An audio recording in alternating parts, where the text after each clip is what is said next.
हरियाणा में विधानसभा चुनावों के प्रचार का आज आखिरी दिन है, लेकिन इस पूरे चुनाव प्रचार के दौरान हिमाचल सरकार की गारंटियां जो है वो काफी चर्चाओं में रही। जी हां, भाजपा के शीर्ष नेता प्रधानमंत्री नरेंद्र मोदी के साथ तमाम नेताओं ने हिमाचल सरकार के बहाने कांग्रेस को जमकर आड़े हाथ हुए और इससे हिमाचल का सियासी तापमान कहीं ना कहीं बढ़ता ही जा रहा है। तो इसी कड़ी में मुख्यमंत्री सुखविंदर सिंह सुक्खू के प्रधान मीडिया सलाहकार नरेश चौहान ने यह दावा किया है कि हिमाचल सरकार ने 10 में से 5 गारंटियां पूरी कर दी हैं। नरेश चौहान ने विपक्ष के नेताओं को चश्मा बदलने की सलाह भी दी है। इसके अलावा नरेश चौहान ने प्रधानमंत्री नरेंद्र मोदी के हिमाचल कांग्रेस की गारंटी को लेकर दिए गए बयान को गलत जानकारी पर आधारित बताया है। साथ ही आपदा के लिए केंद्र से मदद को लेकर भी नरेश चौहान ने विपक्ष पर निशाना साधा। सुनिए क्या कुछ कहा। हरियाणा का चुनाव चल रहा है, जम्मू कश्मीर का चुनाव था। दोनों जगह जिस तरह से देश के माननीय प्रधानमंत्री जी ने और आप कहें कि हिमाचल को लेके जो बयान दिए, बहुत दुर्भाग्यपूर्ण है कि गलत जानकारी उसका आधार थी। शायद माननीय प्रधानमंत्री जी को हमारे जो हिमाचल प्रदेश के विपक्ष के नेता हैं, लीडर्स हैं भाजपा के, मुझे लगता है कि सही जानकारी प्रधानमंत्री जी को नहीं दी और हमारे प्रदेश को लेके गलत प्रचार चुनाव के दौरान हरियाणा और जम्मू कश्मीर में किया गया। वो दुर्भाग्यपूर्ण है कि प्रधानमंत्री जी जब जिस चीज़ को जिक्र करते हैं पूरा देश उसको देखता है और हमें दुख इस बात का है कि उनके पास जो फैक्ट्स नहीं थे, जानकारी उनके साथ गलत ढंग से शेयर की। जिस प्रकार से आप ये समझें कि वोट की राजनीति के लिए हिमाचल प्रदेश की गारंटियों का जिक्र किया गया या हिमाचल प्रदेश की आर्थिक स्थिति का जिक्र किया गया, दोनों तरह से ये सही नहीं था। मैं समझता हूँ कि गारंटियाँ जो हमने कांग्रेस पार्टी ने प्रदेश के लोगों के लिए रखी थी, 10 गारंटियों की बात हुई थी और 5 साल के लिए लोगों ने हिमाचल प्रदेश में कांग्रेस सरकार को मौका दिया है और उनमें से 5 गारंटियाँ पहले 2 वर्षों में पूरी हो चुकी।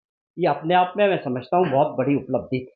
चाहे ओपीएस को लेके हिमाचल प्रदेश में गलत ढंग से हरियाणा में प्रचार हुआ ओपीएस का, जबकि हिमाचल प्रदेश देश के अंदर पहला ऐसा राज्य बना जिसने ओपीएस को लागू किया। 1,36,000 सरकारी कर्मचारियों को ओपीएस के तहत लाया, आज उनको उसका लाभ मिल रहा है। लेकिन आप देखिए कि उसका गलत ढंग से जो है प्रचार हिमाचल प्रदेश का हरियाणा के अंदर चुनाव के लिए किया गया। हम ओपीएस देने वाले पहली गारंटी पहली कैबिनेट में जो है हमारी सरकार ने जारी की।